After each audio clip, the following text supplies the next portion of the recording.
When it comes to choosing between Spotify and YouTube Music as a creator, both platforms have their perks. Spotify is great for building a dedicated music fan base. It offers powerful playlist placements, detailed analytics, and tools like Spotify for Artists that help you pitch songs and connect with listeners. YouTube Music, on the other hand, taps into YouTube's massive user base and benefits from the video element.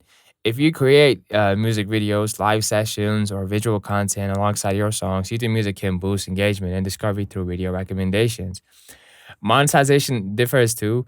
Spotify pays mostly from streams, so your income depends on plays and playlist features. YouTube Music pays through ad revenue and channel memberships, which can add another income layer if you grow your audience on the main YouTube platform.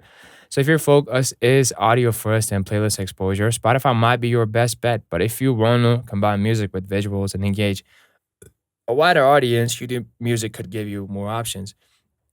If you want more tips on growing on either platform, hit subscribe and tell me which one you are using in the comments. I'll help you level up.